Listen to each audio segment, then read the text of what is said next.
কিয়ামতে যে সব লোক জাহান্নামে যাবে তার মধ্যে দুটি কারণ হবে সবচেয়ে বড়। একটা হচ্ছে আল্লাহর প্রতি ঈমান না আনা, আর একটা হচ্ছে এতিম মিসকিনদেরকে খেতে না দেওয়া। এদের শাস্তি কিরকম হবে? আল্লাহ রাব্বুল আলামিন বলেন, যারা এতিম মিসকিনদেরকে খেতে দিবে না, গলায় ধাক্কা দিবে, তাদের সঙ্গে দুর্ব্যবহার করবে, আল্লাহ পাক বলেন তাদের অবস্থা কি হবে শোনো। খুযূহু ফাগুল্লুহু সুম্মাল জাহিমা সাল্লুহু। বলা হবে ধরো এই লোকটারে, ধরো আর তাকে তার গলায় ফাঁস লাগাও।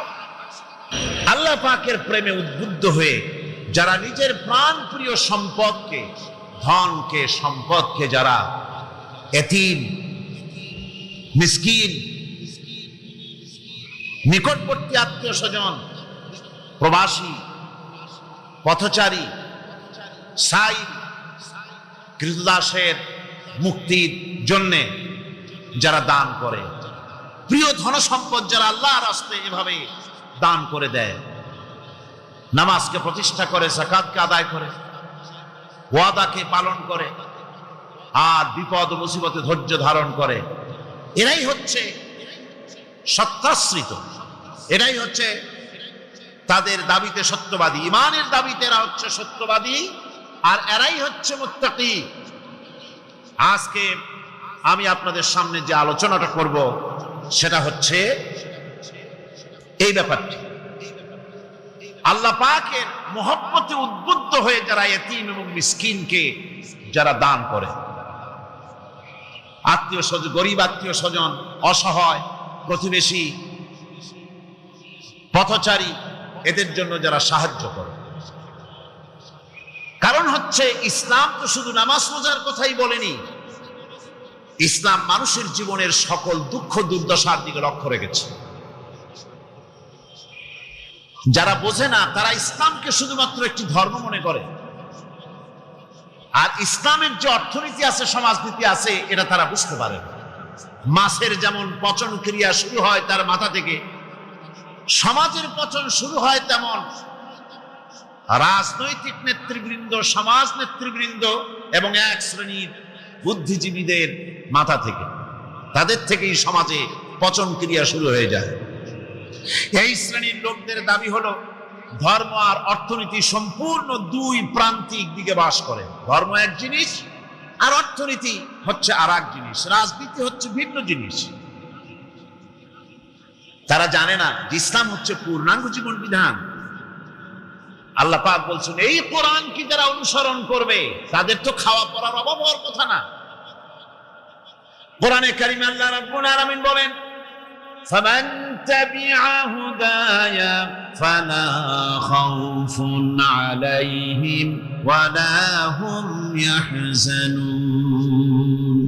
আল্লাহ পাক বলেন এই কোরআনের অনুসরণ যারা করবে, এই কোরআনের আইন যারা মেনে চলবে, কোরআনকে মেনে যারা চলবে, এর শাসন যারা মেনে চলবে, ফালা খাউফুন আলাইহিম, ওদের জন্য কোনো ভয় নাই, ওয়ালা হুম ইয়াহজানুন, ওদের জন্য কোনো চিন্তাও নাই। কিসের ভয় নাই? যেই সমাজে কোরআনের আইন চালু হয়ে যাবে, ওই সমাজের ভিতরে চুরির ভয়, ডাকাতির ভয়, জেনার ভয়, হত্যার ভয়, ধর্ষণের ভয়, লাঞ্ছনার ভয়, গঞ্জনার ভয়, কোনো ভয় থাকবে না। ওয়ালা হুম ইয়াহজানুন, ওই সমাজের মানুষের মনে কোনো চিন্তাও থাকবে না। কিসের চিন্তা থাকবে না? যেই সমাজে কোরআন চালু হয়ে যাবে, কোরআনের আইন দিয়ে সমাজ পরিচালিত হবে, ওই সমাজের মানুষের খাওয়া পড়া, শিক্ষা, চিকিৎসা, বাসস্থানের কোনো চিন্তা থাকবে না। ইসলামী সমাজ তার গ্যারান্টি দেবে। জোরে বলেন সুবহানাল্লাহ, জোরে বলেন আলহামদুলিল্লাহ। এটা আল্লাহ পাকের ওয়াদা। কার ওয়াদা? জোরে কোন তো? আল্লাহ পাক। ফামান তাবিয়া হুদায়া ফালা খাউফুন আলাইহিম ওয়ালা হুম ইয়াহজানুন, আল্লাহ পাকের ওয়াদা। কিন্তু দুর্ভাগ্য আমাদের, আল্লাহর ওয়াদা বিশ্বাস হয় না। ওই যে প্রথম দিন বলেছিলাম যে ওয়াদার মৌসুম এসে গেছে, ওয়াদার এক বিরাট মৌসুম এসে গেছে। এখন থেকে যত জনসভা হবে শুনতে পারবেন শুধু ওয়াদা আর ওয়াদা। এই সব ওয়াদাগুলি মানুষেরা বিশ্বাস করে, কিন্তু আল্লাহ পাকের ওয়াদা মুসলমান হওয়া সত্ত্বেও মগজে ঢোকে না, মনের মধ্যে বিশ্বাস স্থাপন করতে পারে না। আল্লাহ পাক বলছেন কোরআনকে মানো, কোরআনকে মেনে চলো, তাহলে সমাজ সুন্দর হবে, ভয় থাকবে না, চিন্তা থাকবে না। এই পৃথিবীতে প্রথম দিন থেকেই পৃথিবীতে দুইটা শ্রেণী চলে এসেছে এই পৃথিবীতে। একটা হচ্ছে ধনী, আর একটা হচ্ছে দরিদ্র। ধনী আর গরিব আবহমান কাল থেকে এই দুই শ্রেণী চলে আসছে।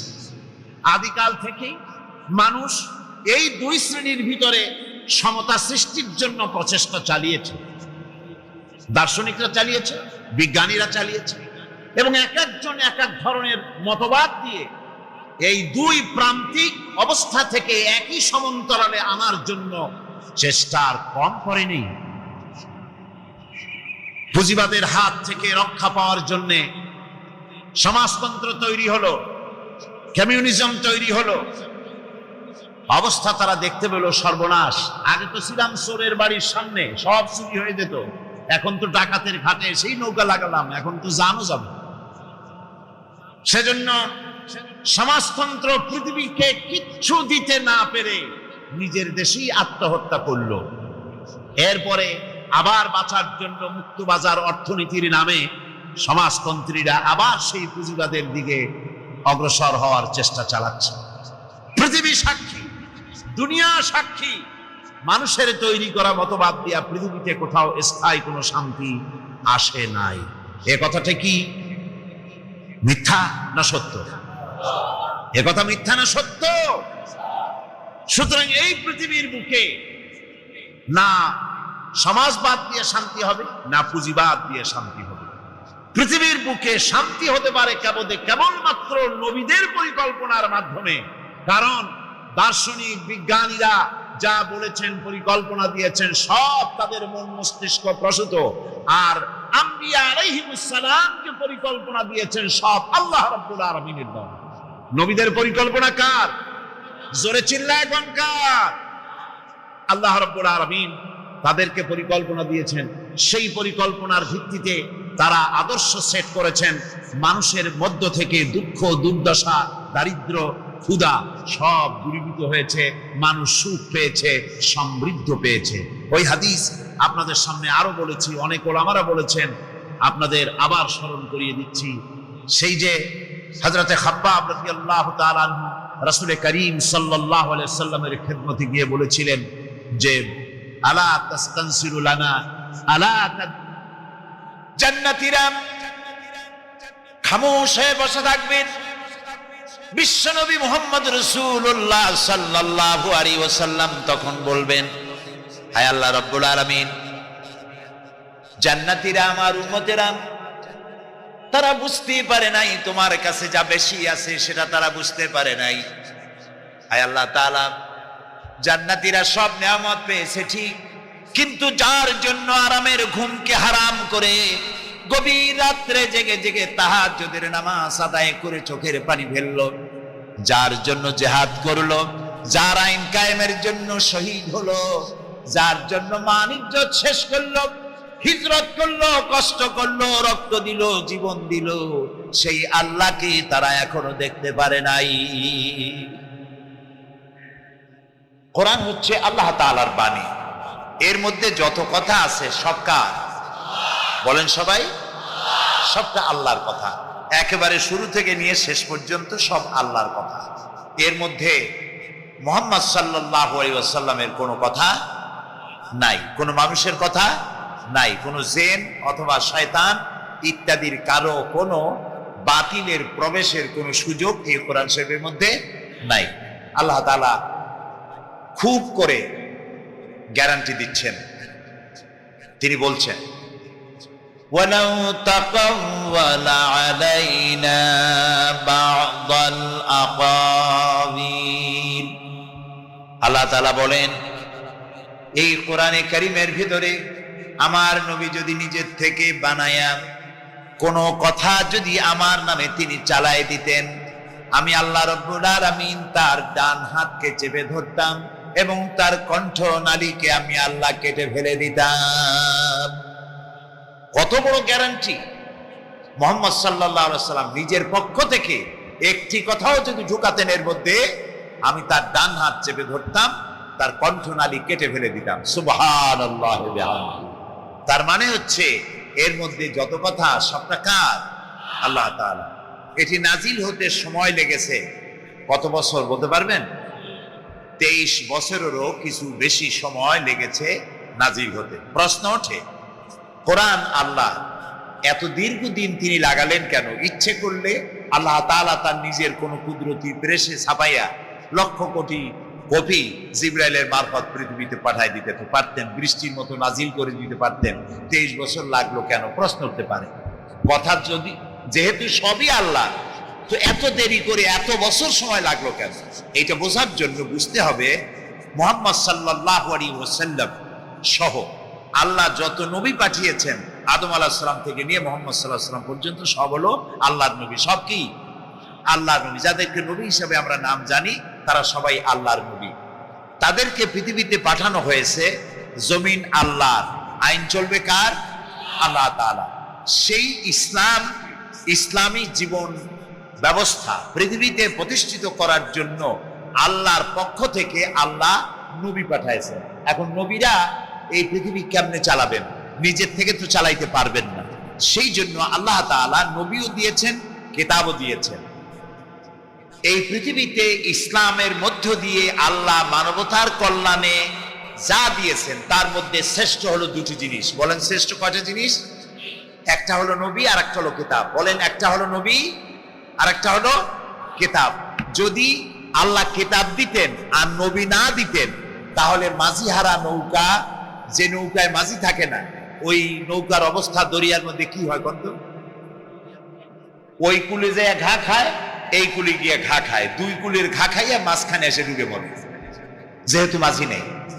সুতরাং সুযোগ কিতাব আসতো, নবী আসতো না, তাহলে মাঝিহারা নৌকার মতো আমাদের দুরবস্থা হয়ে যেত। আবার কিতাব আসতো না, শুধু নবী যদি আসতেন তাহলে নবীদেরকে অনেক সময় এই মানুষেরা নবীকে আল্লাহ মনে করতো অথবা আল্লাহর ছেলে মনে করতো। এরকম কোন কোন নবীকে তো মনে করেছেই আল্লাহর ছেলে মনে করেছে না।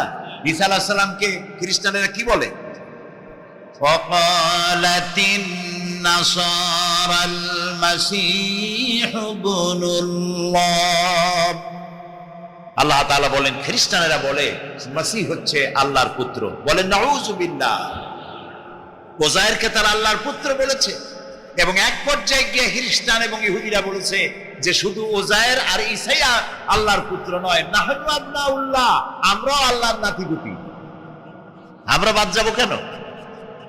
এভাবে তারা বলেছে। সুতরাং ইসলামের মধ্য দিয়ে আল্লাহ তাআলা মানবতার যত কল্যাণ সাধন করেছেন তার ভিতরে শ্রেষ্ঠ কল্যাণ দুটি, একটি হলো নবী আর একটা হলো কিতাব। নবী আর কিতাব হচ্ছে ওতপ্রোতভাবে জড়িত। যেহেতু ইসলাম একটি আন্দোলনের নাম, একটি জীবন ব্যবস্থার নাম, একটি মোকাম্মাল নিজামে হায়াতের নাম, সেই আন্দোলনকে পরিচালিত করেছেন নবীরা। নবীরা এই আন্দোলন পরিচালিত করতে গিয়ে যখন যে ধরনের যে সমস্যার মোকাবেলা করেছেন, ওই সমস্যাকে ওভারকাম করার জন্য আল্লাহর পক্ষ থেকে যে বিবৃতি, বাণী, মত, রায়, বক্তব্য এসেছে, সেই বক্তব্য, সেই বিবৃতি, সেই রায়, সেই মত আল্লাহ, সেইগুলি যে কিতাবে লেখা হয়েছে 23 বছর ধরে নবুয়াতের জিন্দেগীর যে কিতাবে লেখা হয়েছে, সেই কিতাবের নাম কোরআন শরীফ। যেহেতু ইসলাম জীবন ব্যবস্থা, তাই সময় লেগেছে 23 বছর। এটি সময়ের সাথে শানে নজুল আছে, প্রেক্ষাপট আছে, কি কারণে কোন আয়াত কোন সূরা কেন নাজিল হলো, সেগুলির একটা বিরাট ইতিহাস রয়েছে। কোরআনে কারীম আল্লাহ তাআলা নাজিল করে দিলেন। নবী করিম সাল্লাল্লাহু আলাইহি ওয়াসাল্লাম এই কোরআন দিয়ে একটি সমাজ, একটি রাষ্ট্র তৈরি করলেন। বলেন সুবহানাল্লাহ। আমরা বুঝি নাই, না বুঝার কারণে কোরআনের কাছে যাই না। কোরআনের কাছে আমরা কখন যাই? যখন আমাদের কারো জ্বর হয়, আমাদের বউর যদি সোনার জিনিস চুরি হয় অথবা গরু চুরি হয়, তখন এক মৌলভী সাহেবের কাছে যাওয়া হয়, হুজুর গরু চুরি হয়ে গেছে, একটু চাল পড়া দেন, চোর ধরবো। এখন আপনি কি মনে করেন যে আল্লাহ তাআলা চোর ধরার জন্য কোরআন শরীফ নাযিল করছেন? আল্লাহ তাআলা বললেন, হে রাসূল, কোরআন একটা দিলাম, দুনিয়ার যত চোর আছে সব চাল পড়বেন আর চোর ধরবেন। যত মেয়ে লোকরে জেনে ধরে খালি তাবিজ লাগবেন আর জেন ছাড়াবে। এই জন্য আসছে কোরআন? না, এই জন্য কোরআন আসছে। কোরআন কি জন্য আসছে? কোরআন চোরকে ধরার জন্য আসে নাই, চুরিকে বন্ধ করে দেওয়ার জন্য কোরআন এসেছে। কথা কি বুঝতে পারেন? বিশ্বকবি আল্লামা ইকবাল বলেন, वो जमाना में मुअज़्ज़ज़ थे मुसलमान होकर और तुम खार बने हो तारिके कुरआन होकर। সে যুগে মুসলমানেরা কোরআনকে সম্মান করে, কোরআনের আইনকে অনুসরণ করে পৃথিবীতে তারা মর্যাদা লাভ করেছিলেন। আর আজকে কোরআনকে ছেড়ে দিয়ে তোমরা অমর্যাদা, পৃথিবীর মধ্যে নির্যাতিত, নিপীড়িত, হোমলেস, স্টেটলেস, পৃথিবীতে সব থেকে নির্যাতিত তোমরা হয়েছো কোরআনের সাথে সম্পর্ক ছিন্ন করার কারণে। আজ যদি আমরা আমাদের ভাগ্যকে, ভাগ্যের উন্নয়ন যদি চাই, আচ্ছা আমি আগে জিজ্ঞেস করে নিতে চাই, আমরা কি আমাদের ভাগ্যের উন্নয়ন চাই? কারা কারা চাই দেখি তো, ভাগ্যের উন্নয়ন কারা চাই? আমরা সবাই চাই। ভাগ্যের উন্নয়ন যদি চাই তাহলে কি করতে হবে? আল্লাহ তাআলা বলেছেন, ইন্নাল্লাহা লা ইউগাইয়িরু মা বিকাওমিন হাত্তা ইউগাইয়িরু মা বিআনফুসিহিম। আল্লাহ তাআলা বলেন, নিশ্চয়ই আল্লাহ তাআলা কোন জাতির ভাগ্য পরিবর্তন করেন না যতক্ষণ পর্যন্ত সেই জাতি নিজেদের ভাগ্য নিজেরাই পরিবর্তন করার জন্য সচেষ্ট হয়। যতক্ষণ পর্যন্ত আমরা আমাদের ভাগ্য পরিবর্তনের চেষ্টা করব না, আল্লাহ তাআলা আমাদের ভাগ্য ভালো বানায়া, এই কথা কি বুঝে আসছে? এখন চলুন, এই ভাগ্য পরিবর্তনের জন্যই কোরআনের কাছে আসতে হবে। সেই জন্য মৌলিকভাবে কিছু কথা আমাদের জানা দরকার। সেই কথাগুলি আমি আপনাদের সামনে আলোচনা করব ইনশাআল্লাহ। আমি আলোচনা করব সূরা আস-সাফ দ্বিতীয় রুকু। আল্লাহ তাআলা সূরা আস-সাফের দ্বিতীয় রুকুতে বলছেন, ইয়া আইয়ুহাল্লাযীনা আমানু হাল আদুল্লুকুম আলা তিজারাতিন তুনজিকুম মিন আযাবিন আলীম তু'মিনুনা বিল্লাহি ওয়া রাসূলিহি وتجاهدون في سبيل الله بأموالكم وأنفسكم ذلكم خير لكم إن كنتم تعلمون صدق الله العظيم। সূরা আস-সাফ দ্বিতীয় রুকু। আল্লাহ তাআলা বলছেন, হে বিশ্বাসীরা, তোমরা যারা ঈমান এনেছো শোনো, হাল আদুল্লুকুম আলা তিজারাতিন তুনজিকুম মিন আযাবিন আলীম। আমি কি তোমাদেরকে এমন একটা ব্যবসায়ের কথা বলবো না যে ব্যবসায় তোমাদেরকে জাহান্নামের কঠিন শাস্তি থেকে রক্ষা করবে? এমন একটা ব্যবসার কথা বলবো না? তার মানে অবশ্যই বলবো। সুবহানাল্লাহ বলবো। এ কথা কে বলছেন? আল্লাহ তাআলা। তোমরা যাতে জাহান্নাম থেকে বাঁচতে পারো সেজন্য আমি একটা ব্যবসার কথা বলবো। সাধারণত মানুষের আশা হলো দুইটা। মানুষের আশা কয়টা? দুইটা। একটা হলো দুনিয়ায় শান্তি চাই, আখেরাতে মুক্তি চাই। দুনিয়ায় কি চাই বলেন জোরে? আর আখেরাতে কি? কিসের থেকে মুক্তি? এই দুইটি জিনিস হলেই কিন্তু আমাদের সব অভাব পূরণ হয়ে যায়, আর কিছুর প্রয়োজন হয় না। দুনিয়ায় শান্তি চাই, আখেরাতে মুক্তি চাই। আল্লাহ তাআলা বলেন, এই দুইটি জিনিস, দুনিয়ায় যদি শান্তি চাও আর আখিরাতে যদি মুক্তি চাও, তাহলে এমন একটি ব্যবসার কথা আমি অবশ্যই তোমাদেরকে বলবো। ব্যবসার কথা বলা হলো কেন? ব্যবসার কথা বলা হলো এই কারণে, মানুষেরা ব্যবসাটা বোঝে খুব ভালো। ব্যবসার দিকে মানুষের ঝোঁক প্রবণতা খুব বেশি। আর ব্যবসায় কয়েকটি জিনিস লাগে, লক্ষ্য করুন। ব্যবসার জন্য প্রথমে লাগে পুঁজি। শুধুমাত্র পুঁজি ইনভেস্ট করে যদি বসে থাকেন তাহলে ব্যবসায় লাল বাতি জ্বলবে। ব্যবসার জন্য 1 নম্বরে লাগবে পুঁজি, 2 নম্বরে লাগবে পরিশ্রম, 3 নম্বরে লাগবে অভিজ্ঞতা, 4 নম্বরে লাগবে প্রচেষ্টা, কষ্ট, শ্রম। এই জিনিসগুলি যদি আপনি কাজে লাগাতে পারেন তাহলে ব্যবসায় লাভ হওয়ার সম্ভাবনা আছে, লস হওয়ারও সম্ভাবনা আছে। ব্যবসা করলেই যে লাভ হবে তা কিন্তু নয়, লসের সম্ভাবনা আছে না? কথা বলেন, আছে না? আল্লাহ রাব্বুল আলামিন বলেন, আমার সঙ্গে যে ব্যবসা তোমরা করবে ওই ব্যবসাটা হবে তিজারাতান লান তাবুর। আমার সঙ্গে যে ব্যবসা হবে সেই ব্যবসায় কোনো নোকসান নাই, শুধু লাভ আর লাভ। সুবহানাল্লাহ, শুধু লাভই হবে, কোনো নোকসান নাই। আমার সাথে যে ব্যবসাটা তোমরা করবা, এই ব্যবসার মধ্যে তিনটা পুঁজি লাগবে। আল্লাহর সাথে ব্যবসার জন্য পুঁজি লাগবে কয়টা? আমি সেই তিনটি পুঁজির কথা আপনাদের সামনে বলবো, বলেন ইনশাআল্লাহ। এক নম্বর পুঁজি, আল্লাহ বলছেন এই ব্যবসাটার পুঁজি লাগবে তিনটা। তুমিনুনা বিল্লাহি ওয়া রাসূলিহি ওয়া তুজাহিদুনা ফি সাবিলিল্লাহি বিআমওয়ালিকুম ওয়া আনফুসিকুম। একটি হলো আল্লাহর প্রতি ঈমান, দুই নম্বরে রাসূলের প্রতি ঈমান, তিন নম্বরে জান আর মাল দিয়ে জিহাদ করা আল্লাহর রাস্তায়। ইন কুনতুম তা'লামুন, যদি তোমরা ইসলাম বুঝে থাকো, এরই মধ্যে তোমাদের জন্য রয়েছে কল্যাণ, এর মধ্যেই কল্যাণ নিহিত। প্রিয় ভাই সব, তিনটি পুঁজি যদি আমরা খাটাতে পারি তাহলে দুনিয়াও শান্তি পাবো, আখেরাতেও বলেন মুক্তি পাবো। চলুন সেই তিনটা জিনিসকে জানার জন্য চেষ্টা করি। এক নম্বর হচ্ছে আল্লাহর প্রতি ঈমান। জোরে বলেন, এক নম্বরে কি? তুমিনুনা বিল্লাহ। আপনারা বলবেন এটা তো কোনো নতুন কথা নয়, এটা তো আমরা জানি। হ্যাঁ, আমরাও জানি আল্লাহর প্রতি আমরা সবাই ঈমান এনেছি। এইখানে যত লোক বসা আছি আমরা আল্লাহর উপর ঈমান এনেছি কিনা বলেন? এটা এমন একটা প্রশ্ন যে জবাব না দিয়ে বুঝে থাকা কুলক্ষণ। আমরা আল্লাহর উপর ঈমান এনেছি কিনা? এনেছি। কিন্তু ঈমান আনার জন্য চারটি শর্ত আছে। আল্লাহর প্রতি ঈমান আনার জন্য কয়টা শর্ত? চারটি শর্ত, মুখস্থ করুন। এক নম্বর হচ্ছে আল্লাহর জাতে বিশ্বাস, আল্লাহর দুই নম্বরে সিফাতে বিশ্বাস, তিন নম্বরে কুদরতে বিশ্বাস, চার নম্বরে হুকুম আহকামে বিশ্বাস। বাংলায় বলি, এক নম্বরে হচ্ছে আল্লাহর অস্তিত্বে বিশ্বাস, দুই নম্বরে আল্লাহর গুণাবলীতে বিশ্বাস, তিন নম্বর আল্লাহর ক্ষমতায় বিশ্বাস, চার নম্বর আল্লাহর আদেশ নিষেধে বিশ্বাস। এই চারটি শর্ত পূরণ করতে পারলে মুহাম্মদ সাল্লাল্লাহু আলাইহি ওয়াসাল্লাম পর্যন্ত সমস্ত নবীদের স্লোগান কয় রকম ছিল বলেন? এক রকম। সকলেই দাওয়াত দিয়েছে। আদম আলাইহিস সালাম যে দাওয়াত, নূহ আলাইহিস সালাম, ইব্রাহিম আলাইহিস সালাম, ইউসুফ আলাইহিস সালাম, মুসা আলাইহিস সালাম, সব নবী একই দাওয়াত। বলেন সবাই, লা ইলাহা ইল্লাল্লাহ, লা ইলাহা নাই, একটু জোরে পড়েন, লা ইলাহা ইল্লাল্লাহ, লা ইলাহা,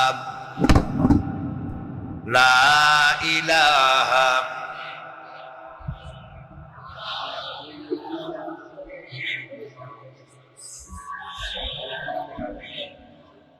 সব নবীদের একটাই স্লোগান, লা ইলাহা। কোন ইলাহা নাই, আইনদাতা নাই, বিধানদাতা নাই, হুকুমদাতা নাই, শাসনকর্তা নাই, হায়াত এবং মওতের মালিক নাই। কে ছাড়া? বলেন সবাই, আল্লাহ। ইল্লাল্লাহ, আল্লাহ ছাড়া কেউ নাই। সুবহানাল্লাহ বলেন। এই আল্লাহ হচ্ছেন এক আল্লাহ, তার কোনো অংশীদার নাই। এই কথাটি সূরা ইখলাসের মধ্যে আল্লাহ তাআলা পরিষ্কার করে দিয়েছেন, তার ওয়াহদানিয়তের কথা।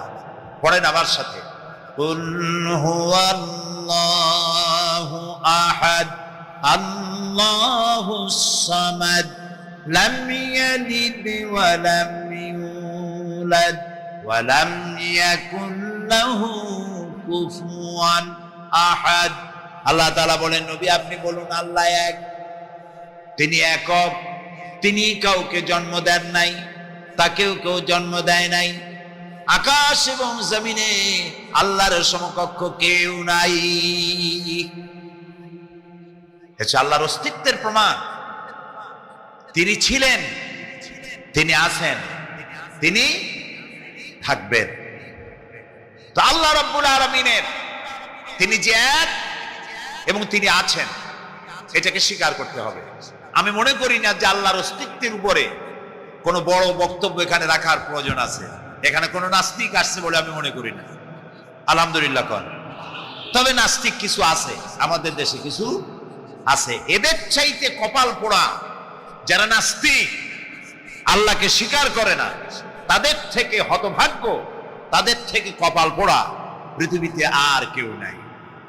তারা বলে দেয়ার ইজ নো গড, স্রষ্টা বলতে কেউ নাই। আনসিন ইজ নাথিং, যা দেখি না তা বিশ্বাস করি না। আল্লাহরে দেখা যায় না, ছোঁয়া যায় না, অনুভব করা যায় না, রং নাই, গন্ধ নাই, কাজী এটারে বিশ্বাস করি না। নাউযুবিল্লাহ। এই কথা যে তারা বলে, এই কথার মধ্যে তাদের বৈপরীত্য আছে, স্ববিরোধী কথা তাদের। কারণ তারা বাতাস দেখে না, অথচ বাতাসের অস্তিত্বকে স্বীকার করে। বাতাসকে আমরা দেখি, অস্তিত্ব স্বীকার করি কিনা? ফুলের গন্ধ দেখি, ফুল দেখি, ফুলের গন্ধ দেখি না। গন্ধ অস্বীকার করেন কেউ? অস্বীকার করি না। তারপরে ইথার দেখি না, অক্সিজেন দেখি না, বিশ্বাস করি কিনা? এগুলি আছে, বিশ্বাস করি কিনা? তো এগুলিকে আমরা বিশ্বাস করি না দেখে কত বড় কপাল পোড়া। আল্লাহরে দেখি না তাই বিশ্বাস করি না। গ্যাগারিন, যিনি সর্বপ্রথম মহাশূন্যচারী ছিলেন, যারা প্রথম আকাশ ভ্রমণ করেন, মহাশূন্য, এই মহাশূন্য ঘুরে এসে গ্যাগারিন বলেছিল যে মহাশূন্য ঘুরে এলাম। হিন্দু রাজাকে ভগবান বলে, খ্রিস্টান রাজাকে গড বলে, আর মুসলমান রাজাকে আল্লাহ বলে। আমরা বহু দিনের পর দিন, সপ্তাহের পর সপ্তাহ সারা আকাশটা ঘুরে আসলাম, মহাশূন্য, আল্লাহও দেখলাম না, ভগবানও দেখলাম না, আর এই গডও দেখলাম না। তো এইটা আমি পড়লাম কাগজে, পড়ে আর চিন্তা করলাম যে কত বড় পাগল তুমি। আল্লাহরে দেখবা কেমনে? তুমি তো তোমার নিজের শরীরটাই দেখো না। আমরা কি আমাদের শরীর দেখি? সামনের টুক ছাড়া আমাদের মাথাটা কেমন, মাথার তালুটা কেমন, গর্দানের পেছনটা কেমন, আমার পিঠটা কেমন, আয়নার সাহায্য ছাড়া কোনোদিন কি দেখতে পেরেছি? তো নিজের শরীরই তো দেখি না, এই শরীরের স্রষ্টাকে দেখতে চাও, সাহস তো কম না তোমার। কিভাবে দেখবে তাকে? আল্লাহ তাআলা বলেছেন লা তুদরিকুহুল আবসার, কোন দৃষ্টিশক্তি তার দৃষ্টির সীমানার ভেতরে আমাকে পরিব্যাপ্ত করতে পারবে না। মুসা আলাইহিস সালাম বলেছিলেন রব্বি আরিনি, আয় আল্লাহ আমি তোমারে দেখতে চাই। আল্লাহ কি জবাব দিয়েছেন? আসো দেখো না। আল্লাহ বলেছেন লান তারানি, লান, কখনোই দেখতে পাবে না। মুসা আলাইহিস সালাম খুব আদরের নবী ছিলেন, উলুল আযম পয়গম্বর ছিলেন। তিনি পুনর্বার বললেন আয় আল্লাহ তাআলা আমি তোমারে দেখতে চাই। আল্লাহ তাআলা বললেন আচ্ছা ঠিক আছে, দেখতে যদি চাও তাহলে একটা পরীক্ষা দাও, টেস্ট পরীক্ষা হবে। আল্লাহ তাআলা তার 70,000 পর্দার আড়াল থেকে তার নূরের একটা ঝলক নিক্ষেপ করলেন পাহাড়ের প্রতি। পাহাড় জ্বলে পুড়ে ছাই হয়ে গেল। মুসা আলাইহিস সালাম শুধু এক পলক দেখলেন আর আল্লাহু আকবার বলে চিৎকার মেরে বেহুশ হয়ে পড়ে গেলেন। সুতরাং আল্লাহকে দেখা যাবে না এই চর্মচক্ষু দিয়ে, দুনিয়ার এই চোখ দিয়ে আল্লাহকে দেখা যাবে না।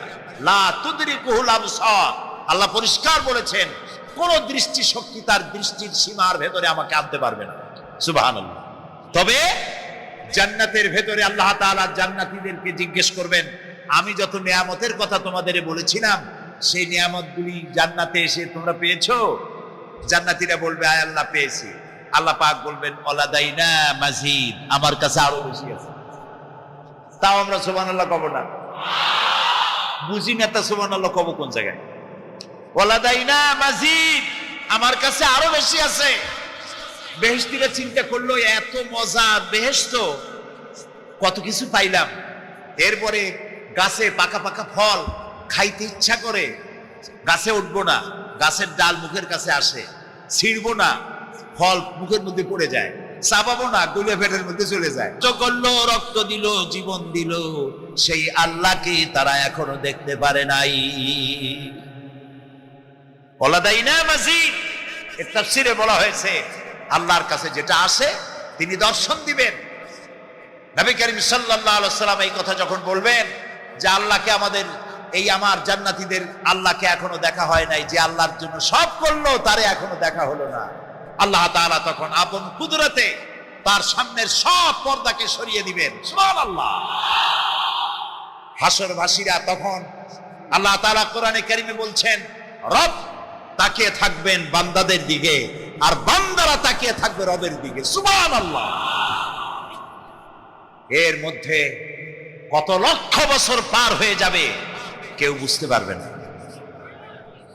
দুঃখের রাত পোহাতে খুব কষ্ট হয়, আর সুখের রাত কোন ফাঁকে আজান হয়ে যায় টের পায় না, ঠিক না?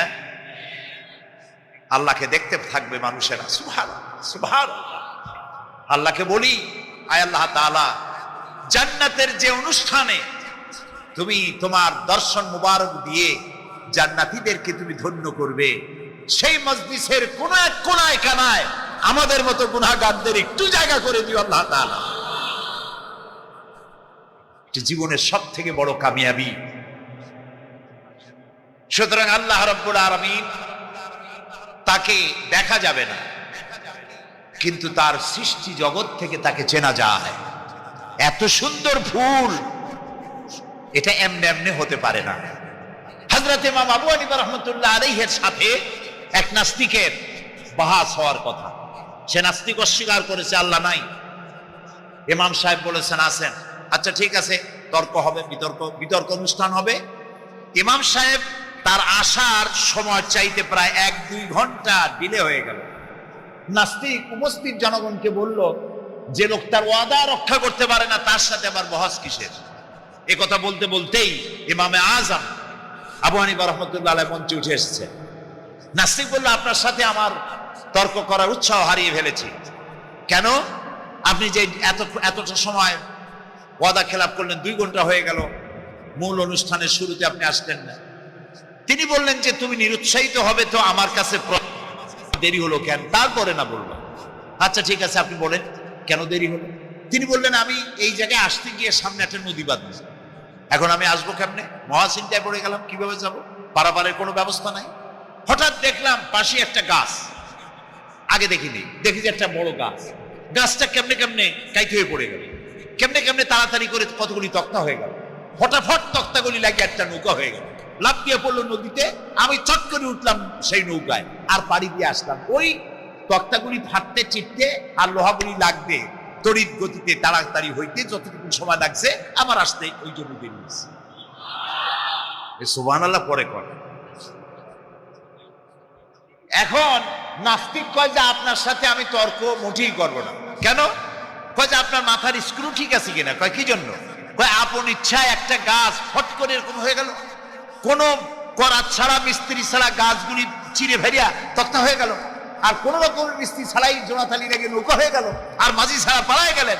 আপনার মস্তিষ্কের স্ক্রুগুলি ঢিলা, আপনার সাথে আমি তর্ক করব। তিনি বললেন, নাস্তিক শোনো, বিনা মিস্ত্রিতে একটা গাছ চিরে ভেরে তক্তা হইতে পারে না। তোমার দলিল। বিনা মিস্ত্রিতে কতগুলি তক্তা একত্রিত একটা নৌকা হইতে পারে না, তাহলে বিশাল আকাশ বিনা মিস্ত্রিতে কেমনে তৈরি হইল? তোমার এই পা থেকে শুরু করে মাথা পর্যন্ত এই সুন্দর দেহ কেউ সৃষ্টি করে নাই, এমনি এমনি কলা গাছের মধ্যে হইছে তুমি। নাস্তিকের চোখ খুলে গেল। বলেন কি? আমি তো এইভাবে চিন্তা করি নাই, আমি মুসলমান হয়ে গেলাম। লা ইলাহা ইল্লাল্লাহু মুহাম্মাদুর রাসূলুল্লাহ।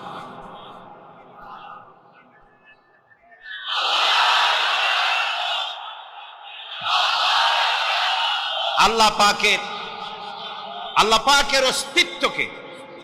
পাকের অস্তিত্বকে বোঝার জন্য তার সৃষ্টি জগৎ যথেষ্ট। সুবহানাল্লাহ।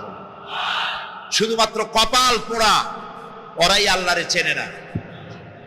লক্ষ্য করুন, আপনার আমার পা থেকে শুরু করে মাথা পর্যন্ত কি সুন্দর বিন্যাস করেছেন আল্লাহ তাআলা। সুবহানাল্লাহ। আল্লাহ তাআলা বলেছেন, দেখো, আফালা ইয়ানজুরুনা ইলাল ইবিলি কাইফা খুলিকাত। তোমরা কি দেখো না যে আমি উটকে বানাইছি কেমনে? আল্লাহর আদাত মুবারক, আল্লাহর সিস্টেম, আল্লাহর কুদরত হচ্ছে এই লাঠি দিয়া পিটাইয়া মানুষকে হেদায়েত করার কোন অভিলাষ, কোন ইচ্ছে আল্লাহর নাই। সুবহানাল্লাহ বলুন। আল্লাহ রাসূলকে বলেছেন, ইন্নামা আনতা মুযাক্কিরুন লাস্তা আলাইহিম বিমুসাইতির। হে নবী, আমি আপনাকে উপদেশক করে পাঠিয়েছি পৃথিবীতে, লাঠি মারার জন্য দারোগা করে বাড়াই নাই। সুবহানাল্লাহ। আপনি আল্লাহরে মানবেন না, আল্লাহ একটা ফেরেশতা বানাই দেবে, পিটাই ওর গর্দানের চামড়া উঠাইবেন না। আল্লাহ বলেন যে দেখো, যুক্তি প্রমাণের মাধ্যমে তুমি আল্লাহকে চিনতে শেখো। নিজের দিকে তাকাও। আচ্ছা, তোমরা উট দেখো নাই? কে বলতেছেন? আল্লাহ বলছেন উট দেখো নাই?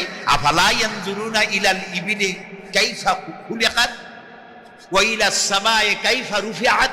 ওই বিশাল আকাশ। আচ্ছা দেখেন তো, এই যে প্যান্ডেলটা, আমাদের দৃষ্টিতে প্যান্ডেলটা বড়, কিন্তু আকাশের দৃষ্টিতে এটা কি?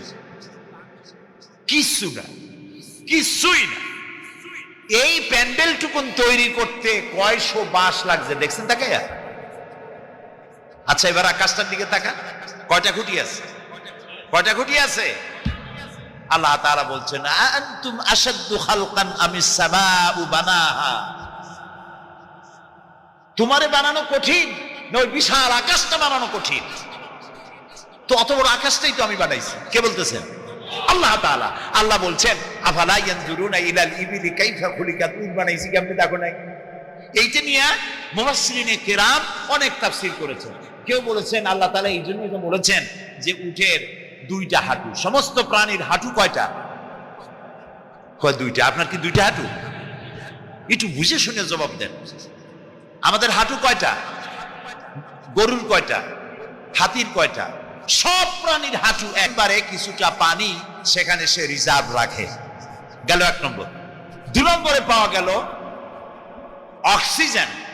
প্রাণী জগৎ বাতাস থেকে অক্সিজেন গ্রহণ করে আর কার্বন ডাই অক্সাইড করে এটাকে বের করে দেয়। উট একমাত্র প্রাণী অক্সিজেন যতটা গ্রহণ করে ততটা ছেড়ে দেয় না। প্রত্যেকে কিছুটা জমা করে রাখার জন্য তার বুকের মধ্যে একটা জায়গা, আল্লাহ একটা চেম্বার তৈরি করেছেন, ওখানে অক্সিজেন জমা থাকে। একদিকে পানি আর একদিকে অক্সিজেন শ্বাস প্রশ্বাসের জন্য। কারণ কি? কারণ হলো মরুভূমিতে বালুর ঝড় হয়, যাকে আরবিতে বলা হয় সাইমুম, বালুর ঝড়। এই ঝড় যখন শুরু হয় তখন একটানা ঝড় চলতে থাকে 2 দিন 3 দিন 1 সপ্তাহ চলতে থাকে। মানুষেরা টের পেয়ে যার যার আশ্রয় গ্রহণ করে। উট তো মরুভূমিতে চড়ে বেড়ায়, সে এইটাকে পালাবে কোথায়? সে বাঁচবে কি করে মরুঝড়ের মধ্যে? বালির ঝড়, বৃষ্টির মতো বালি পড়ে গাড়ি ডুবে যায়, পাহাড় ডুবে যায়, এই অবস্থা হয়ে যায়। উট বাঁচবে কি করে?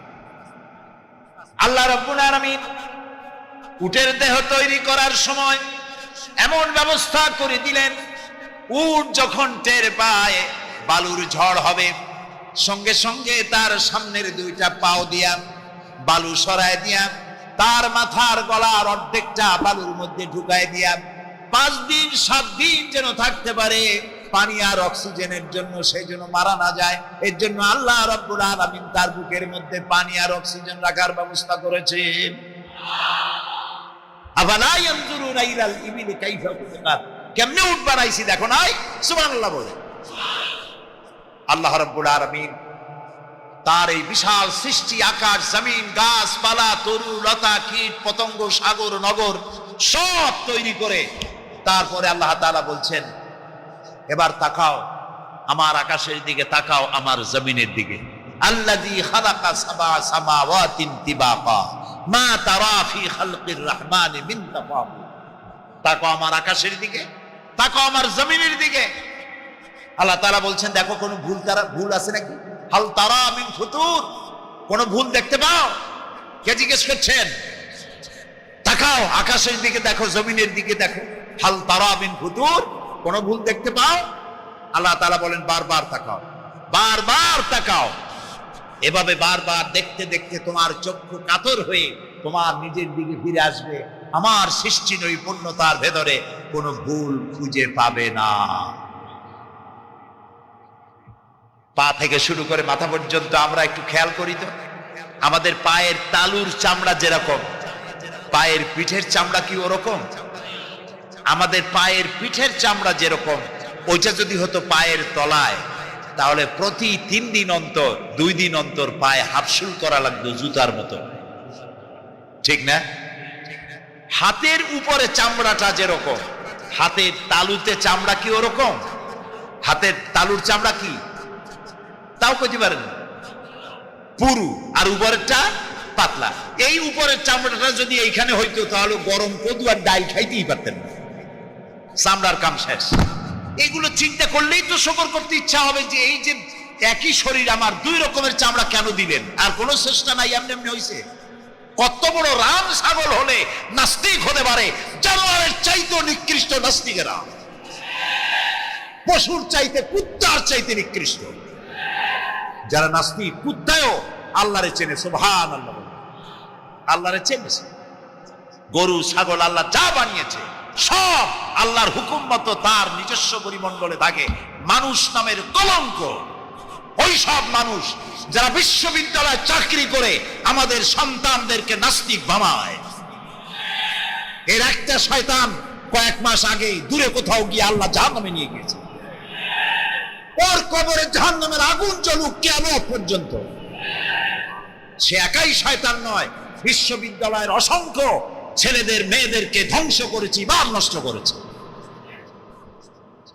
প্রিয় ভাই সব, আল্লাহ রাব্বুল আলামিন তার অস্তিত্বের প্রমাণ রেখেছেন আর বলেছেন, দেখো কোনো ভুল পাও নাকি। আল্লাহর এক দরবেশ বান্দা এক বট গাছের নিচে বিশ্রাম করতেছিল আর সূরা মুলক পড়তেছিলেন। এই আয়াতের কাছে এসেছেন, হাল তারা মিন ফুতুর, দেখতে পাও কোনো ভুল। শুয়ে শুয়ে বলতেছে, আল্লাহ তোমার সৃষ্টি জগতে তো ভুল ধরার কোনো উপায় নাই, কেউ ধরতে পারবে না, তবে আমার চোখে একটা জিনিস বেমানান মনে হয়। ভুল ধরতে কারো ক্ষমতা নেই, একটা জিনিস আমার কাছে বেমানান লাগে। একা একা বলতেছে, সেটা হলো এই, তুমি তাল গাছ বানাইছো যেমন তালও সেই রকম বড়, বেল গাছ যেমন বেলও বড়, নারকেল গাছ যেমন নারকেলটাও বড়, কিন্তু এত বড় বিরাট বট গাছ ফল একেবারে ইতুটুকু ইতুটুকু, এইটা একটু বেমানান লাগতেছে। এই চিন্তা করতেছে দরবেশ সাহেব, হঠাৎ করে একটু বাতাস এসে গাছের ডাল আন্দোলিত হয়েছে। একটা আধা পাকা বটের ফল অনেক উঁচু থেকে ছিঁড়ে এসে দরবেশের নাকের উপরে পড়ছে, নাকটা জ্বলে উঠছে। দরবেশ সাহেব বলছে, আস্তাগফিরুল্লাহ, আল্লাহ এটা তো ফল না, এটা আমার চিন্তার জবাব।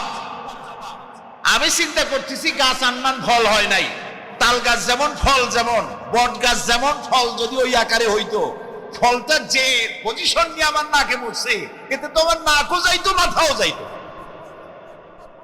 সুতরাং আল্লাহ রাব্বুল আলামিন তার সৃষ্টি জগৎকে আপন কুদরত দিয়ে সুন্দর করে সৃষ্টি করেছেন। ভাগ্যবান তারা যে আল্লাহকে স্বীকার করে 5 ওয়াক্ত নামাজে আল্লাহকে সেজদা দেয়, সুবহানাল্লাহ। আর শিক্ষক নামের, শিক্ষিত নামের কলঙ্ক ওই সব মুসলমান যারা মুসলমানের ঘরে জন্মগ্রহণ করে নিজেকে নাস্তিক বলে পরিচয় দেয়, নিজেকে যারা বামপন্থী বলে পরিচয় দেয়। মুসলমান তা আবার বামপন্থী, আস্তাগফিরুল্লাহ। কোরআনে কারিমে আল্লাহ তাআলা বলেছেন, আসহাবুল ইয়ামিন আসহাবুশ শিমাল, ডানপন্থী আর বামপন্থী। রাসূলুল্লাহ বলেছেন, বাম হাতে খায় শয়তান, তোমরা বাম হাতে খাবা না। বাম দিকের কামটাই শয়তানের, বাম দিকের কাম কার? জোরে বলেন। এই জন্য রাস্তা দিয়ে হাঁটবেন ডান দিক দিয়ে হাঁটেন, কিছু খাইবেন ডান দিক দিয়ে খান, কিছু শুরু করবেন ডান দিক দিয়ে করেন। মুসলমানের কাজ সব ডান, ডানপন্থীদের নেতা পয়গম্বরেরা সব ডানপন্থীদের নেতৃত্ব দিয়ে আল্লাহ রাব্বুল আলামিন কিয়ামতের দিন ডানপন্থীদের নিয়ে আল্লাহর নবীরা জান্নাতে চলে যাবে, ঠিক কিনা? আল্লাহ হেদায়েত নসিব করুন, বলেন আমিন। তাহলে 3টি পুঁজির কথা বলেছিলাম, তার মধ্যে প্রথম পুঁজি হলো আল্লাহর কি বিশ্বাস করতে দেখি, অস্তিত্বকে বিশ্বাস করা। এই অস্তিত্বের উপরে আমি আর আলোচনা করতে চাই না। আমরা বিশ্বাস করি আল্লাহ আছেন, ঠিক না? আচ্ছা, এবার প্রশ্ন করি, আল্লাহ আছেন, কোথায় আছেন? আচ্ছা, বুঝতে পারছি আপনাদের মধ্যে ইখতিলাফ হয়ে গেছে। কেউ বলছেন সব জায়গায়, কেউ বলছেন আরশে, কেউ বলছেন আকাশে। আর যারা বেশি বুদ্ধিমান তারা কোনো জবাব দেন নাই, চিন্তা করছেন কোনটা কইয়ে কোন জ্বালায় পড়ি। আল্লাহ রাব্বুল আলামিন কোথায় আছেন সেই প্রশ্ন আল্লাহ কি করা দরকার? আল্লাহ আপনি কোথায় আছেন, এই প্রশ্ন আমরা করার আগে আল্লাহ রাব্বুল আলামিন কোরআনে কারীমের মধ্যে জবাব দিয়ে দিয়েছেন, আর রাহমানু আলাল আরশিস ইসতাওয়া। সুবহানাল্লাহ। আল্লাহ সব জায়গায় আছেন একথা ঠিক নয়। কেন ঠিক নয় সেটাও বুঝাই দেয়। সব জায়গা বলতে তার মধ্যে তো টয়লেটও আসে। সব জায়গা বলতে আরো বহুত খারাপ জায়গা আছে, আমি সে জায়গাগুলির নাম নিলাম না। তাহলে আল্লাহ কি সেসব জায়গা আছে? বলেন নাউজুবিল্লাহ। আল্লাহ নিজেই বলছেন আল্লাহ আছেন আরশে ইস্তাওয়া। আল্লাহ আছেন কোথায়? আরশে। আল্লাহ যে আরশে আছে সেই জন্যই তো মানুষের হাত উঁচু করে আল্লাহর কাছে এরকম বলে যে উপরওয়ালা বলে না, না নিচুওয়ালা বলে, সব জায়গাওয়ালা এরকম বলে, উপরওয়ালা বলে। আল্লাহ আছেন আরশে, কিন্তু প্রত্যেক রাতে তিনি প্রথম আকাশে আসেন। সুবহানাল্লাহ। বান্দাদেরকে ডাকার জন্য আসেন। আল্লাহ সর্বত্র জ্ঞান রাখেন। তার ইলমের মধ্যে এক চুল পরিমাণ জায়গা আকাশেও নাই, জমিনেও নাই যে আল্লাহ রাব্বুল আলামিন ওই জায়গাটুকুন সম্পর্কে তাৎক্ষণিকভাবে অবহিত নন। এমন এক চুল পরিমাণ জায়গা আকাশেও নাই, জমিনেও। এটাই হলো আল্লাহ সব জায়গার জ্ঞান তার ইলমের মধ্যে, সব তিনি জানেন। এ কথা একটি ছোট্ট আয়াতের মধ্যে এভাবে বলা হয়েছে, وَيَعْلَمُ مَا فِي الْبَرِّ وَالْبَحْرِ وَمَا تَسْقُطُ مِنْ وَرَقَةٍ إِلَّا يَعْلَمُهَا। এই পৃথিবীতে জমিনের ভিতরে কি হয়, সমুদ্রের অতল তলদেশে কি হয়, সব আমি জানি। এমনকি এই পৃথিবীর কোন একটি গাছের পাতা যদি পড়ে যায়, কোন দেশের কোন গাছের কোন পাতা পড়েছে সে খবর আমি আল্লাহর কাছে হয়ে যায়।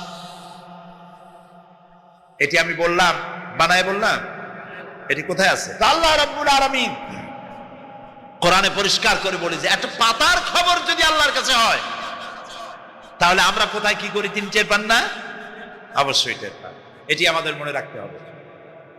তো আল্লাহ তাআলা, তার উপরে আমাদের বিশ্বাস হচ্ছে এই যে তিনি আরশে ইস্তাওয়া, আরশে আছেন, এবং তিনি না জানেন না দেখেন এমন কিচ্ছু নাই, না শোনেন এমন কিচ্ছু নাই। এমনকি সমুদ্রের অতল তলদেশে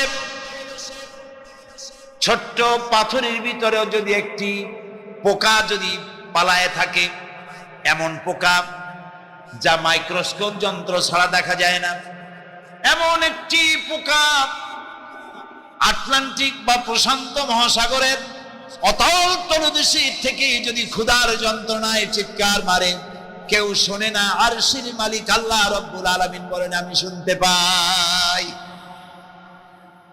সুতরাং তিনি সব শুনতে পান, তিনি দেখতে পান, এবং সবকিছু তার নলেজে আছে। এ হচ্ছে আল্লাহর অস্তিত্বে বিশ্বাস। 2 নম্বরে আল্লাহর সিফাতে বিশ্বাস। 2 নম্বরে কি বলেন? সিফাত মানে কি? গুণ। বলেন কি? গুণাবলীতে বিশ্বাস। আল্লাহর নাম আল্লাহ, বলেন তো। আল্লাহ নয়, কিন্তু আল্লাহ হচ্ছে অশুদ্ধ, শুদ্ধ হচ্ছে আল্লাহ। বলার সময় মুখটা গোল হয়ে যাবে। বলেন তো, সবাই উচ্চারণ করেন আল্লাহ, আবার বলেন আল্লাহ, আবার বলেন আল্লাহ। সুবহানাল্লাহ। কি মধুর না, কি মজার না। কোন বান্দা যদি অন্তরের অন্তঃস্থল থেকে একবার যদি বলে আল্লাহ, আল্লাহ রাব্বুল আলামিন 70 বার সাড়া দিয়ে জিজ্ঞেস করেন বান্দা কি চাও, আমি শুনছি। আল্লাহ হচ্ছে ইসমে জাত, আর সিফাতি নাম হচ্ছে বাকি 98টা নাম। মোট ওয়ালাহুল আসমাউল হুসনা। আল্লাহ তাআলা রয়েছে পবিত্র নাম, অনেক নাম, 99টা নাম। কয়টা নাম? আল্লাহ হচ্ছে ইসমে জাত। এই যে আমরা অনেক সময় খোদা বলি, খোদার কসম, খোদার কিরা, খোদা হাফেজ বলি না আমরা? এই খোদা শব্দ যতটা সম্ভব এই শব্দ উচ্চারণ থেকে বিরত থাকা উচিত। কারণ আল্লাহর 99 নামের মধ্যে খোদা বলে কোনো শব্দ নাই। কেউ যদি 10 লক্ষ বার খোদা বলে, একবার আল্লাহ বলার সমান হবে না, হবে না। কেমন খোদা বলে আল্লাহ নিজের নামকে পরিচিত করেন নাই। আল্লাহর নাম হচ্ছে আল্লাহ। আল্লাহর নাম কি? আর বাকি হলো গুণবাচক নাম। তিনি রব, তিনি রাজ্জাক, তিনি ওয়াদুদ, তিনি জব্বার, তিনি কাহ্হার, তিনি রহমান, তিনি রহিম। এরকম আছে না নাম? সব গুণবাচক নাম। এই আল্লাহকে বিশ্বাস করতে হবে এক নম্বরে তার অস্তিত্ব, তিনি আছেন। 2 নম্বরে গুণ সহকারে বিশ্বাস করতে হবে। আমরা পানিকে বিশ্বাস করি সে চুবাইয়া ডুবাইয়া মারতে পারে, এই হিসাবে বিশ্বাস করি, ঠিক না? আগুনকে বিশ্বাস করি সে পোড়ায় মারতে পারে, সাপকে বিশ্বাস করি সে দংশন করলে আমি মরে যেতে পারি, ঠিক কিনা? এইভাবে প্রত্যেকটা জিনিসের গুণ সহকারে তাকে বিশ্বাস করতে হয়। সেই জন্য আল্লাহকে আল্লাহ আছেন এটা শেষ কথা নয়, তার গুণ সহকারে তাকে বিশ্বাস করতে হবে। তিনি হচ্ছেন খেতে দেওয়ার মালিক, রাজ্জাক। মানে বলেন তো নামটা কি? রাজ্জাক মানে কি? রিজেক দাতা। কে রিজেক দাতা? এই জন্য রিজেক চাইতে হবে কার কাছে? আল্লাহর কাছে। কোনো অভাব অভিযোগের জন্য আমি কাউকে বলবো না আপনি আমারে খেতে দেন, আল্লাহর কাছে চাইতে হবে। চাইবো কার কাছে? আল্লাহর কাছে। খেতে দেওয়ার মালিক তিনি।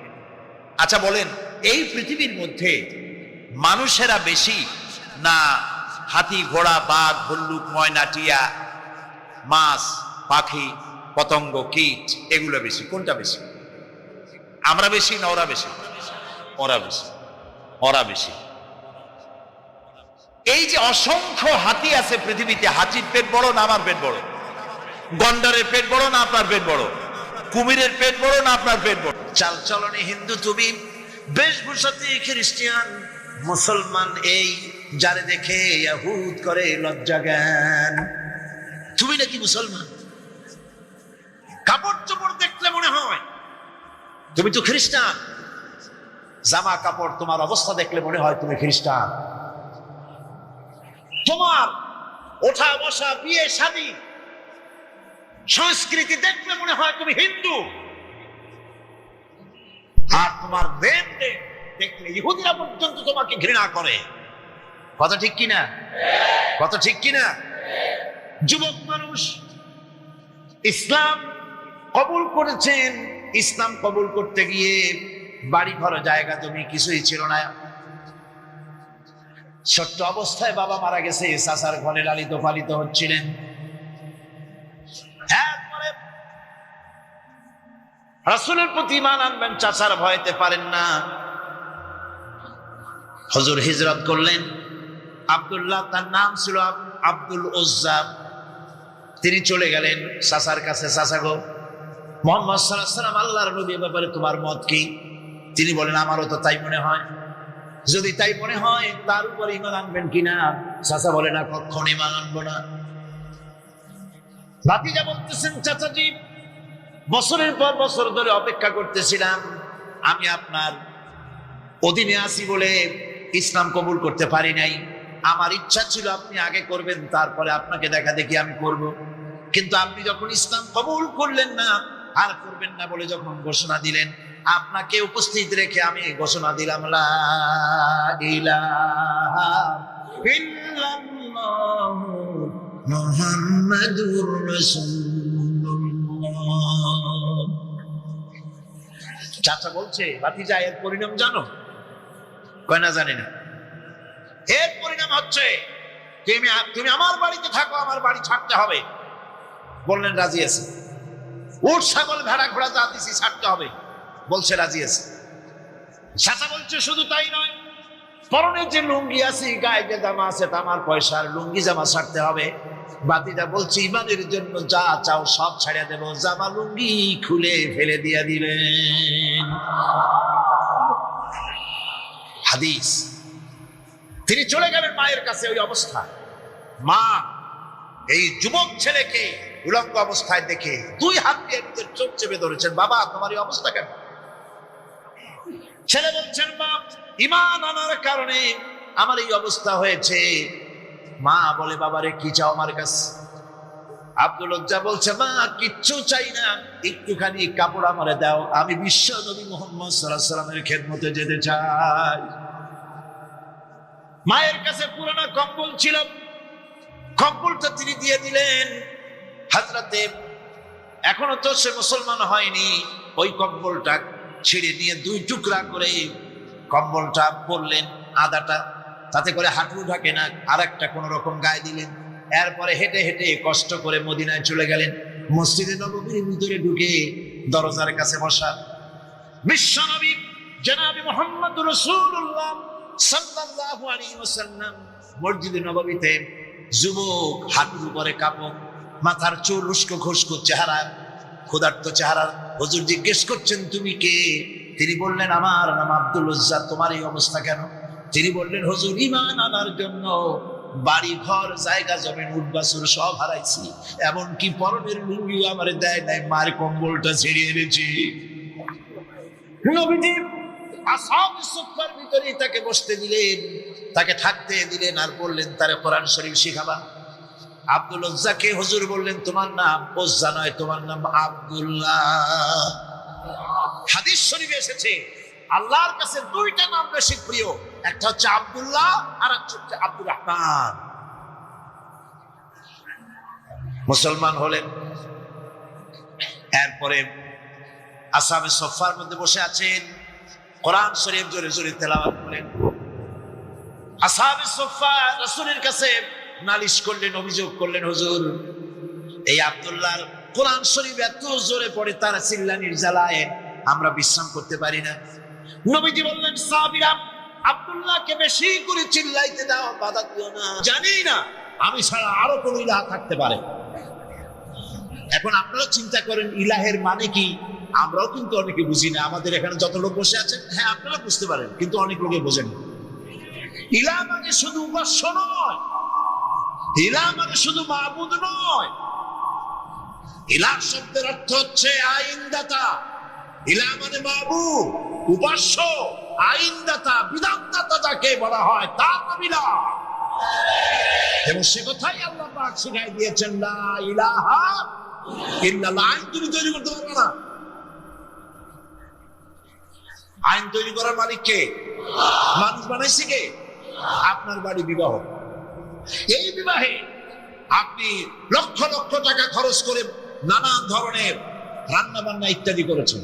খুলনা থেকে একটা লোক এসে যদি বলে ভাই সাহেব শুনলাম আপনার মেয়ের বিয়া, আমি আসলাম, এত মেহমান আপনি দাওয়াত দিয়েছেন, তরকারিতে লবণ দিতে মনে থাকে কিনা সেই জন্য আমি আসছি, লবণ নিয়ে আসছি। এই লোকটার মস্তিষ্ক সম্পর্কে সুস্থতার ধারণা করবে কেউ? মেয়ের বাপ বলবে যে তোমার কি মাথা খারাপ, স্কুল সব টাইট আছে না ঢিলা? লক্ষ লক্ষ টাকা খরচ করছি আমি, নুন দিয়ে বাকি ধুছি তোমার জন্য, খুলনা থেকে এসে নুন দেবে ঢাকায়। পৃথিবীর সৃষ্টি করলেন আল্লাহ, মানুষ সৃষ্টি করেছেন আল্লাহ, আইন তৈরি করবে তোমার বাবা।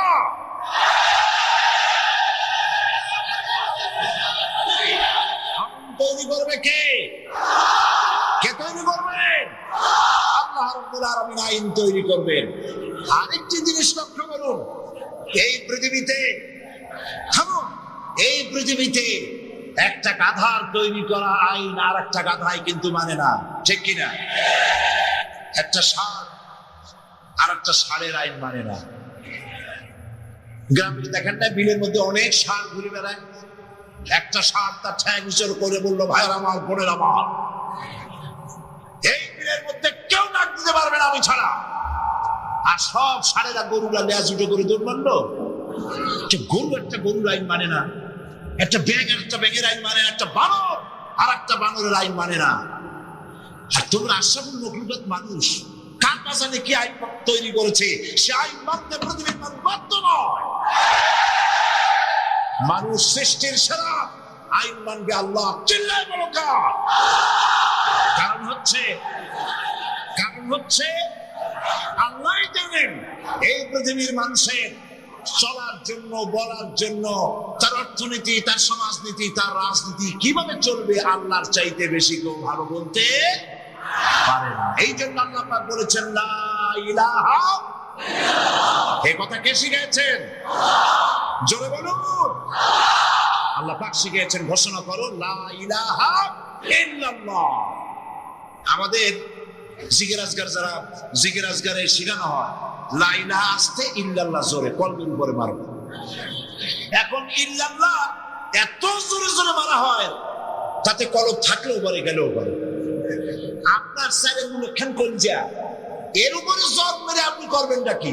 পয়গম্বরেরা সাইডের গুলো কলজার উপরে জগ মারে নাই, পয়গম্বরেরা লা ইলাহা ইল্লাল্লাহ ধাক্কা মেরেছেন ফেরাউনের গদির উপরে।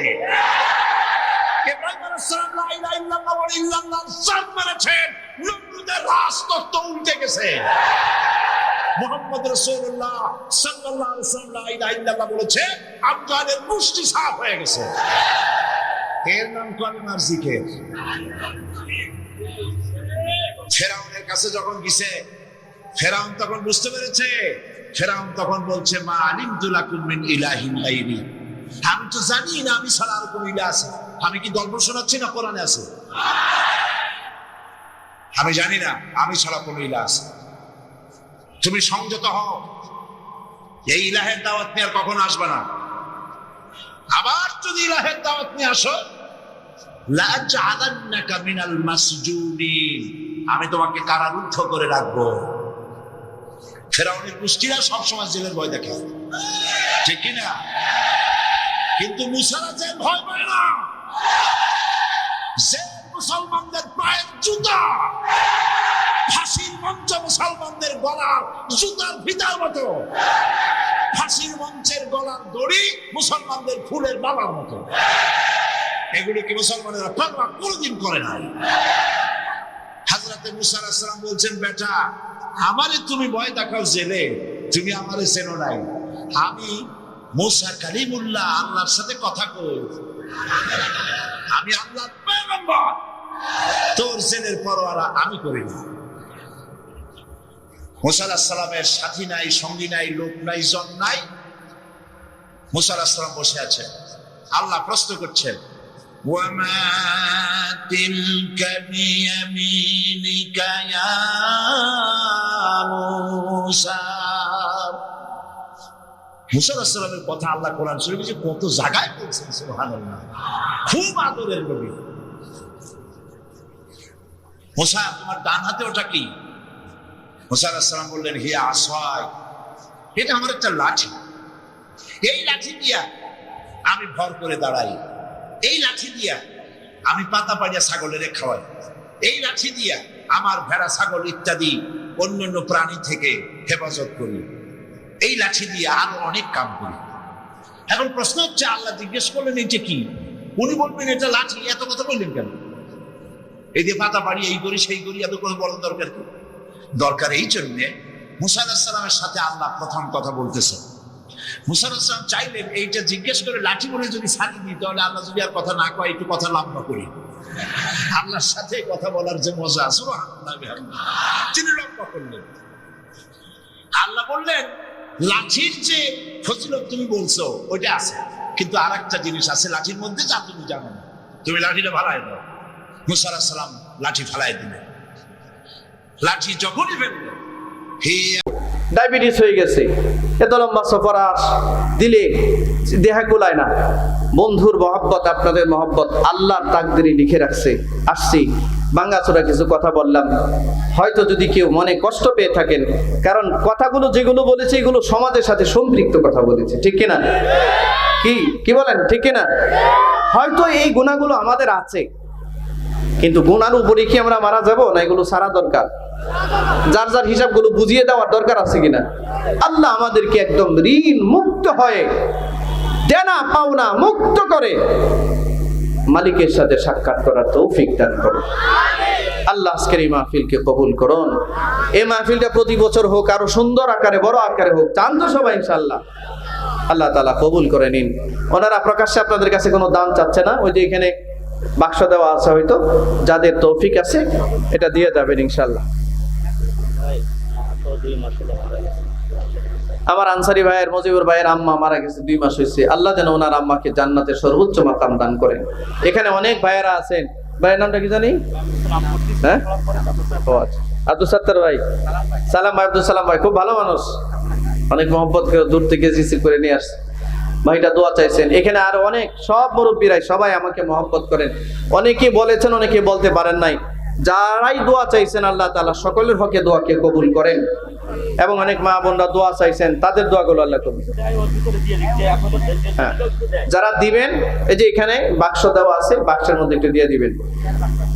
আর বাক্সটা দিয়ে একজন নিয়ে যাইতে পারেন ভাই, 2 জন লোক 2টা বাক্স বা 3টা বাক্স একটু নিয়ে যান।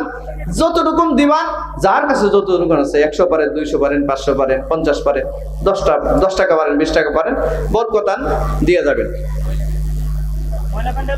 মা বোনরা কোন দিকে আছে? মা বোনরা ওই পাশে। ও আচ্ছা আচ্ছা আচ্ছা, ডান পাশে। আচ্ছা, মা বোনরা যারা আছেন আপনাদের কাছে বিনীত আবদার, আপনাদের কাছেও ওখানে কি দেওয়া আছে? এই বাক্স হয়তো আছে। আপনারা যারা ভাই দোয়া করে যাবেন না, মুসাফিরের দোয়া কবুল হয়তো, মূল জিনিসটা তো হারাই লাইতেছেন। টাকা দেওয়া লাগবে না ভাই, বসেন একটু দোয়া করে যান, বাদ দেন, টাকা দেওয়া লাগবে না। মা বোনরা যারা আছেন ওখানে যারা দিতে চান বাক্সতে দিয়ে দেন। দুরূদ শরীফ পড়েন। আল্লাহুম্মা সাল্লি আলা মুহাম্মাদ ওয়া আলা আলি মুহাম্মাদ কামা সাল্লাইতা আলা ইব্রাহিম ওয়া আলা আলি ইব্রাহিম ইন্নাকা হামিদুম মাজিদ।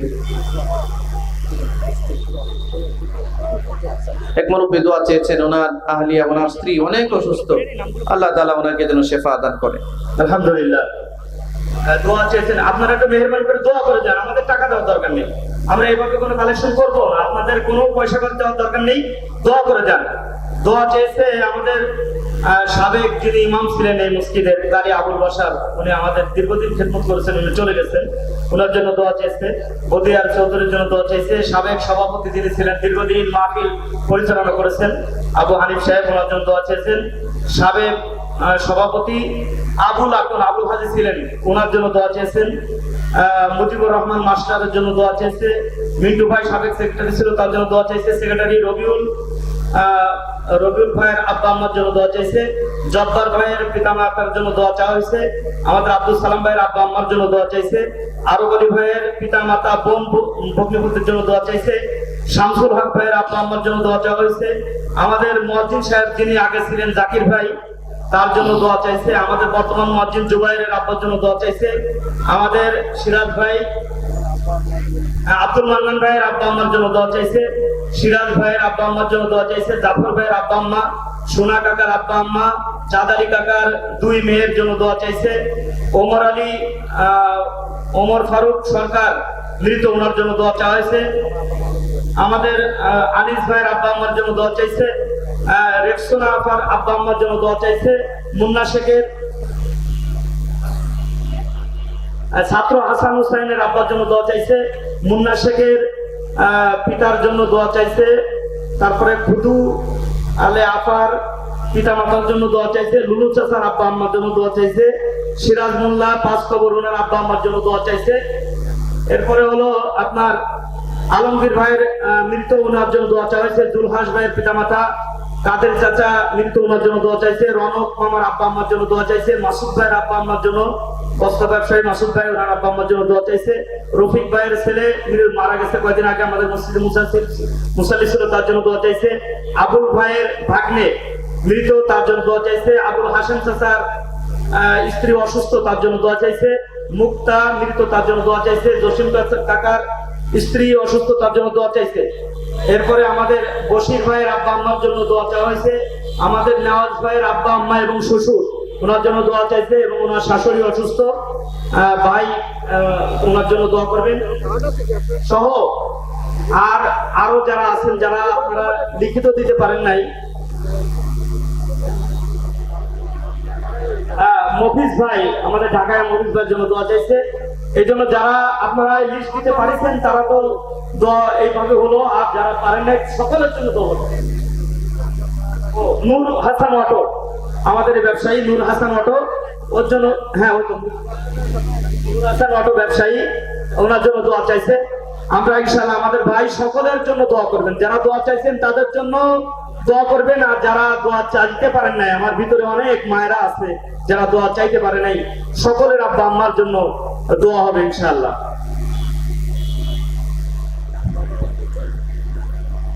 اللهم آمين. الحمد لله الذي هدانا لهذا وما كنا لنهتدي لولا أن هدانا الله. لقد جاءت رسل ربنا بالحق. ربنا ظلمنا أنفسنا وإن لم تغفر لنا وترحمنا لنكونن من الخاسرين. اللهم فاطر السماوات والأرض أنت ولينا في الدنيا والآخرة. توفنا مسلما وألحقنا بالصالحين.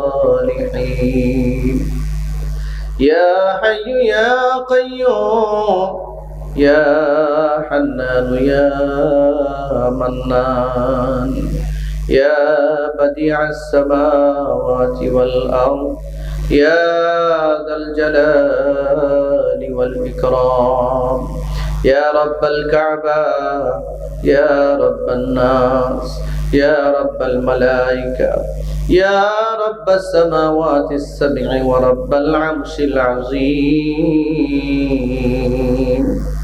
আয় আল্লাহ তাআলা আমরা কদি ভয় গুনাহগার আয় আল্লাহ রহমতে নজুলের সময় দীর্ঘ সময় বসে এখানে কোরআন হাদিসের কথা বলা হয়েছে রব্বুল আলামিন হাজার হাজার মানুষ মাটির মধ্যে বসে কথাগুলো শুনেছেন অনেক মা বোনেরা বসে বসে কথাগুলো শুনেছেন অনেক মুরব্বী বাবাজিরা অনেক যুবক ভাইয়েরা ছোট ছোট বাচ্চারা বসে বসে কথাগুলো শুনেছেন আল্লাহ গো এই মাহফিলটাকে মেহেরবানি করে কবুল করেন যারা এভাবে কথাগুলো বলেছেন শুনেছেন তাদেরকে আপনি কবুল করেন আল্লাহ যতগুলো কথা বলা হয়েছে কথাগুলোর উপরে আমল করবার তৌফিক দান করে দেন আল্লাহ 2 দিন ব্যাপী মাহফিলে যতজন আলোচক আলোচনা করেছেন আল্লাহ প্রত্যেকের আলোচনার ভুল ভ্রান্তিগুলো মাফ করে দেন সহি কথাগুলোর উপরে আমাদেরকে আমল করবার তৌফিক দান করেন আল্লাহ বহু মানুষ দোয়া চেয়েছেন কেউ তার মার জন্য দোয়া চেয়েছেন কেউ তার বাবার জন্য দোয়া চেয়েছেন কেউ তার আত্মীয় স্বজনের জন্য দোয়া চেয়েছেন কেউ তার শ্বশুর শাশুড়ির জন্য দোয়া চেয়েছেন কেউ তার স্বামীর জন্য দোয়া চেয়েছেন কেউ তার স্ত্রীর জন্য দোয়া চেয়েছেন আল্লাহ